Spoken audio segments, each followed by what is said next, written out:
Hello everyone, this is Neve and I'm coming to you with The Night Shift by Carn4ge. We're going to be starting off with Chapter 2. You couldn't quite remember when the nightmares started, but they had definitely been with you for as long as you could remember. There were only a few things you could say for sure about them. The dreams were always in the same place, or at least a place that appeared to be the same nightly. It was a forest with dark, skinny, and almost dead-looking trees. It was always night, so your surroundings blended and meshed together. Getting lost was inevitable. Worst of all, there was a slight fog that always hung in the air that gently obscured the ground and anything in the distance. You had to be vigilant, especially because no one in the nightmare was ever a real, recognizable person. They could look human, sure. Eyes, arms, legs, but there was always something wrong about those features. They were too big, too little, too many, or not enough. And they were dangerous. Your best chance was to run or to fight, and if those things got you in the dream, they hurt. It would never physically scar, of course. After all, it was just a dream, surely. But you could have your leg mauled one night by some creature with far too many sharp teeth and wake up the next morning with a limp in that exact leg. It was best to avoid injuries if you didn't want to risk repetitive, awkward excuses about having conveniently injured yourself without any marks, bruising, or even scars. And finally, there were worse when you slept at night. It was the main reason for your rather unconventional work-sleep schedule. You'd work graveyard shifts until the early hours of the morning, and once the sun rose, you would sleep until it was just about set. And sure, you would still get the occasional forced nightmare with the sleep schedule, but there were many key changes. No monsters, no chance of waking up injured, and it seemed much less like a horrendous labyrinth. Sometimes you'd wander into a pleasant clearing, a nice lake, or even a flowing stream. The nicer nights were the main reason you avoided sleeping at night at all costs. Unlike the previous night, you walked in through the back employee-only doors. Upon completion of your rather minimal training, you got a set of store keys. Without a manager status, though, you could mostly just enter the back door, storage area, and whatever you needed to possibly unlock for customers. Hey, just like your first shift, Sandra was stationed at the front of the brightly lit store. This time she took a bit less of notice of your entrance, continuing to read through whatever magazine she had grabbed. Hey, you replied, walking up next to her awkwardly and waiting for her to leave. Anything to share before you go? Yeah, I do got something for you, actually. She let the magazine slap onto the counter before she brushed past you and towards the employee break room you entered from. You stood dumbfounded for a second, wondering if she expected you to follow her. You looked around the area awkwardly before taking a couple slow steps to the door as she disappeared behind. As quickly as the thought came, though, she stepped out of the door with her large purse and jacket in hand. Follow me, hun. She gestured as she stepped out from behind the counter and walked briskly towards the front door. You almost scurried after her to match her fast pace before stopping at the front doors. With both of you present, the automatic doors had slid open, the biting cold air hitting the both of you as you stood before it. This, she pointed at the ground with one of her long acrylics. You followed the gesture to a small stain on the ground. It looked to be boot prints, the one that guy left yesterday. The bloody print was much more faded than how you left it previously.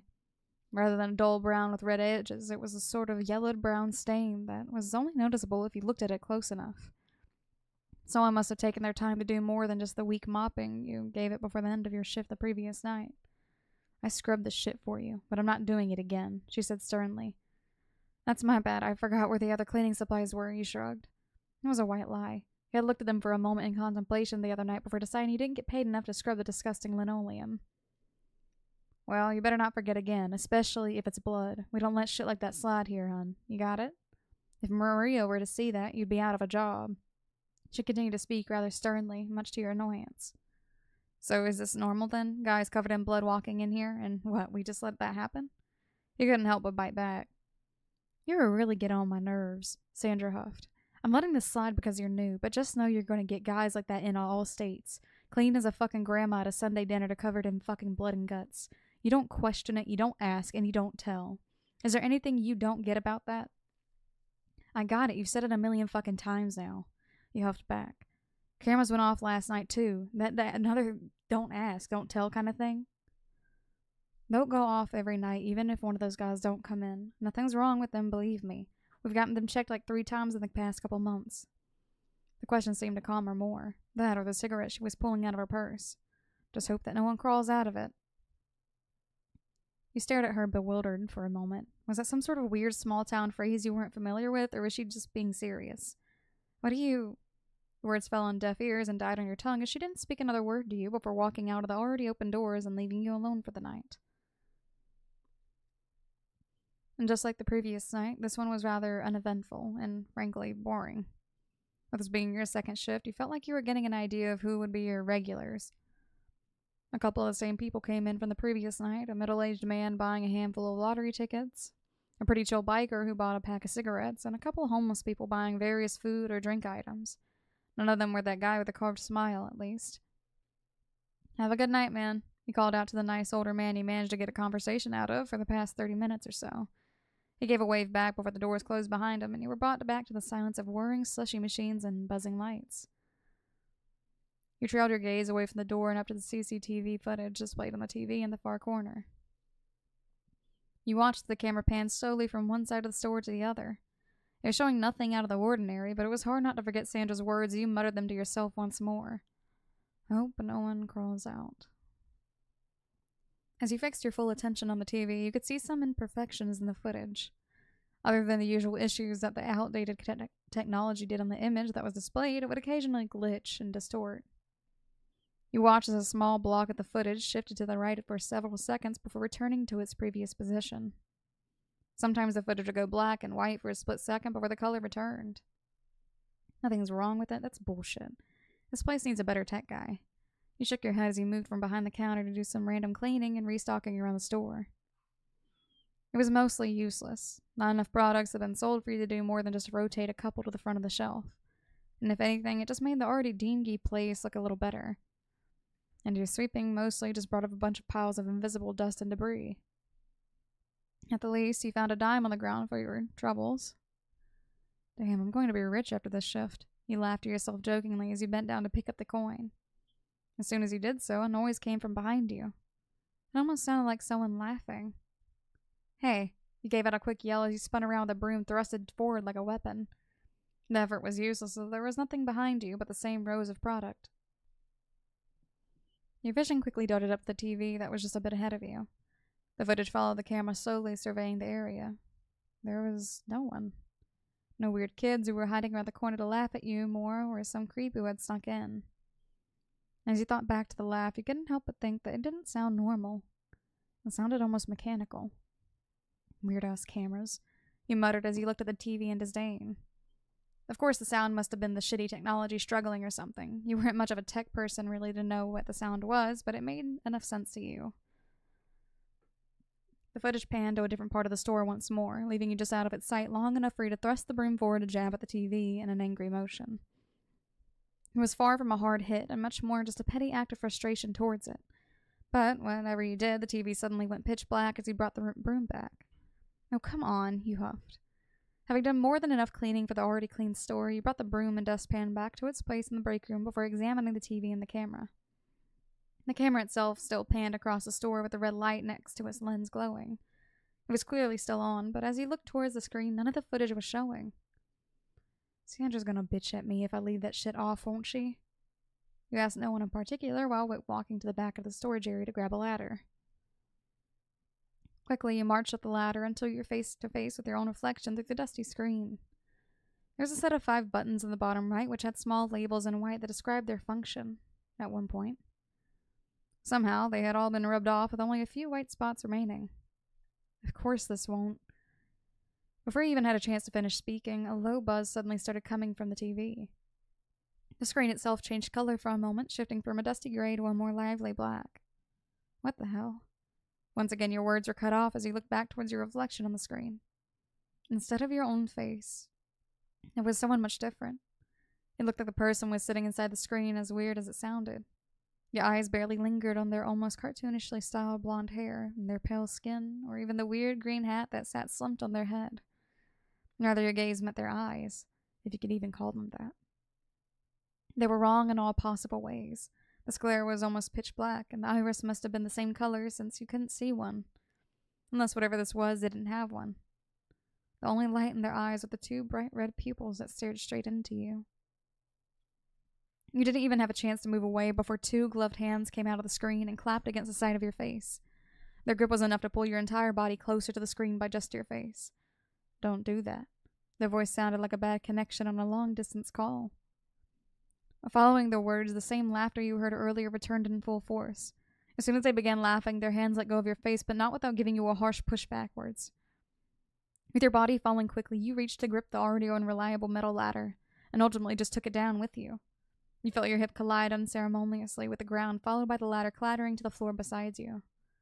Even though you were far from being able to see this entity from your current position, you could hear their laughter fade into the distance until there was nothing left. Fuck. You groaned as you brought yourself back to your feet with some discomfort. Luckily, the fall hadn't been too harsh, nor was it the worst fall you'd ever experienced, but the hard floors that caught you were definitely no lifesaver. You'd probably feel it for a couple of days, and it would likely bruise. You looked back up at the TV upon standing, seeing that the footage was completely normal. The usual visual tear is not even occurring as you stared at it for several minutes.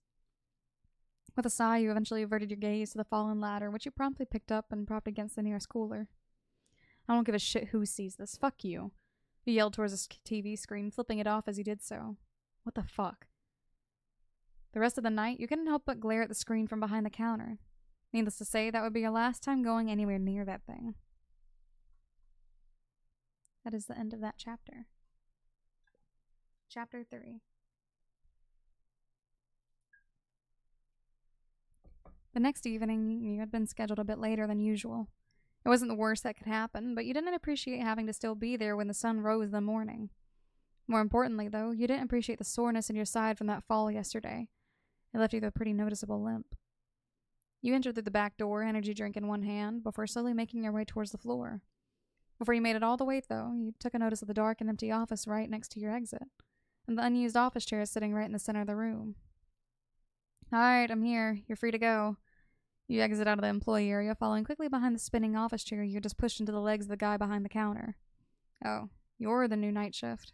The man, who you had never seen up until now, greeted you less than enthusiastically. Yeah, I got a problem with it? You raised an eyebrow at him. No, just didn't know. His gaze didn't linger on yours for long before his eyes darted away from yours. You know, you're not supposed to sit during your shift, right? Yeah, why? He promptly took a seat in your office chair with a loud squeak to punctuate it. He sighed. No reason. He didn't seem to have anything else to say as he gave you one last fleeting glance before heading towards the door you just exited from. As you glanced around, you quickly noticed someone was standing in one of the aisles. He was dressed in a similar all-dark attire as that man from the other day, but a navy blue hoodie in place of the black band one. You'd have almost thought it was that guy again if not for his face. You couldn't see it. The man seemed pretty intent on keeping his face covered with a gloved hand firmly holding his hood as far over his face as he could. You couldn't say his efforts were in vain either. The lights casted a pretty deep shadow over his features. At the most, you could see some hints of what looked to be blue. Maybe he was just embarrassed by his face paint or something. He's been in here for a while. You shifted your gaze lazily back to the other man as he exited the employee-only area. Much like you, he seemed to have his own energy drink now along with some other personal items. Might want to keep an eye out. I think he's waiting for someone to come in so he can steal. He added quietly before shifting his volume to loudly say, Have a good night. You too, man. Waved him off as he gave a less than subtle final glance towards the potential shoplifter upon his exit. Honestly, you didn't care either way whether this mysterious guy was going to shoplift or not. In your experience, shoplifters had a reason, and you weren't some sort of hero. You need any help there? You asked while reluctantly standing from your comfortable seat. He didn't respond verbally, shaking his head while pulling his hood even further over his face. You gave a nod in acknowledgement before taking a sip of your energy drink and looking towards the TV. It wasn't quite rolling with static yet, but the footage definitely seemed to be struggling to come through clearly. You weren't honestly sure what you were thinking as you looked back at the customer, making sure he wasn't looking before looking towards the screen and mouthing "fuck off." In response to your threat, the TV seemed to erupt into small fits of mechanical giggles, the footage distorting more as a result. Clearly, the visual issues on the screen wasn't just faulty technology. Whatever was inside it had some part. Out of the corner of your eye, you noticed that the man had looked towards the TV as well. At least you weren't crazy. Sorry, it's, broken. He spoke up. He didn't seem perturbed as he just went back to whatever he was searching for. Were technological like this just common in this town? Admittedly, you still didn't know much about this new area. You'd been working every night so far, and even if you weren't, most people weren't out at the late hours that you stayed up. Maybe this TV spirit was just some town cryptid of sorts. Medicine. You were abruptly pulled from your thoughts by an almost ghostly-sounding voice. And to your surprise, the man, who had been pretty content to be standing in the same aisle, staring at the same products, had moved to stand in front of the register. You could tell he was tall from all the way across the store, but damn, he was tall. Even at the height he was standing at, you could see he was slouching quite a bit with his neck pointed almost 90 degrees downwards. He really didn't want you seeing him. You're looking for medicine? What kind? You stood up to help him. Do you have more? His tone was even making it hard to tell he was even asking a question. Not to mention his voice was pretty haunting. It was deep, but his quiet volume made it sound like something you might hear coming out of a spirit box in a paranormal investigation. Are you looking for Benadryl or something like that? You asked, looking down at the locked case underneath you. Unlike some of the other locked-away products below you, there was a small group of usually rather unharmful over-the-counter medicines. It seemed to be a precaution Maria took very seriously, as she emphasized nothing more than keeping this case locked and monitored. You never had a boss repeat something so basic to you than with her this cabinet of medicines. Much like shoplifters, you didn't really care much. Cold, I need cold medicine, he said. The ones over there won't work. That bad, man? That's rough. You looked around the products below you. I'm no pharmacist, but I got some Tylenol over here. It's extra strength for congestion. No, and right here. You ever use Vicks, the vapor rub stuff? He looked up as he passed forward a small jar in the box of Tylenol. No. He shook his head. Well, this stuff is basically the same, just like a lot stronger. It helps a lot with congestion too, especially in the chest, you explained. Slowly the man reached forward and grabbed the two items you had placed on the counter and pulled it close to his body to read it. And as he watched his unusually slow movements, you couldn't help but see as the sleeve of his hoodie lifted over the hem of his gloves and showed his skin. His unnaturally gray skin. You blinked a couple times trying to hide an expression in your face, and you definitely had a character or two walk into your place of work more than once in the middle of the night, fully cosplay, and maybe even completely covered in body paint. Professional or homemade, but this kind of color did not look like any body paint you had ever seen on someone's skin. And while the man still seemed to be looking over the boxes, you took another glance towards the cameras. The video was still distorted. Was this guy with that thing in the TV? These will work, the man muttered. All right, I can ring you up. You took the products back and began scanning them. Must have been a rough coming all the way over here with a cold. Are you out from town, or did you just run out? That's for someone else, he replied. That makes me feel better, at least. You thought you didn't have to drive here with some crazy cold. I hope the person you're getting this for feels better soon, you chuckled.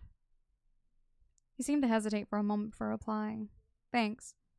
So you got some reason to hide your face? Are you a wanted criminal or something? You asked mostly jokingly. He didn't seem to find the humor in your tone as he steadily responded no. Sorry, I didn't mean to pry or anything. You took notice of his words, especially as he all but threw his rolled-up $20 bill towards you. And from one totally not wanted criminal to the other, cops don't give enough of a shit to patrol this place. You winked even though you were sure he wasn't looking. Anyways, have a good night. I hope the stuff helps even a little bit. As he placed his change before him, he seemed to still for an almost concerning amount of time. You were about to ask if he was okay before he lifted his head up ever so slightly while grabbing the change. And the blue you had noticed around his face earlier wasn't just some face paint. It seemed to be some sort of featureless mask. As far as you could tell, the mask was a flat royal blue. The only feature on it was the eyes, or rather lack of eyes. There were two large oval-shaped sockets where the eyes would be, but they were completely pitch black instead. Some sort of black liquid seemed to be beginning to spill out of it, too. It shimmered in the light of the convenience store. Stay safe, was all he said as he grabbed his items and headed to the door. You too, man. You couldn't help but let some of the confusion seep into your voice as you watched him go. Hey, you called into the dark apartment building to no response. Look, I'm sorry about the other day. You freaked me out, okay? I didn't mean what I said. You maneuvered your way through the entrance area despite the blinding darkness. You flicked the main light switch on and off a couple of times with no success. The lights weren't turning on, and as your eyes adjusted to the dark, you quickly came to see why. All the bulbs and the lights had been removed, including all the lamps. To add to the shitty look of the apartment, everything looked trashed. Admittedly, you remembered leaving some of this way. You weren't proud of that, but there was more than before. Decorations had been smashed or scattered across the ground, some new furniture was turned over, and you couldn't even open the door to the kitchen. You hear? You called out down the hall this time. There seemed to be light seeping from one of the rooms, your room. The light was too dim to be from the ceiling light in your room, but you didn't remember leaving any lights on or in there in the first place. Was she in there? You knew your words were harsh and probably pissing her off, but you really didn't expect her to be the kind of person who'd camp out your stuff. Hopefully she will let you take the rest of it. You only got a few items before you left the other day, especially the college textbooks. You didn't want to have to pay a shit ton of extra fees in addition to the wasted first semester tuition. And carefully you approached the door, placing your hand on the handle, and confirmed that it was unlocked. The metal handle felt oddly hotter than usual, even with the rest of the house being cold. Slowly you turned the knob and pushed the door away from you. You felt it move a couple of items that seemed to have been scattered in front of it as you entered the door. "Are you in here?" you asked quietly. There wasn't just stuff in front of the door, there were things everywhere. Every inch of space on your floor was covered with paper. Some of the papers were blank pieces of sketch or print paper, but a couple of the ones you lifted were pages of books, homework assignments. Some of them looked to be the textbook pages that you needed to return. The pages weren't left blank either, with some of being full of nonsense words and scribbles, where others were covered in messy drawings of eyes, trees, or your name. The few truly legible ones were just repetitive words or phrases like "stop it" or "don't look at me." "You're back."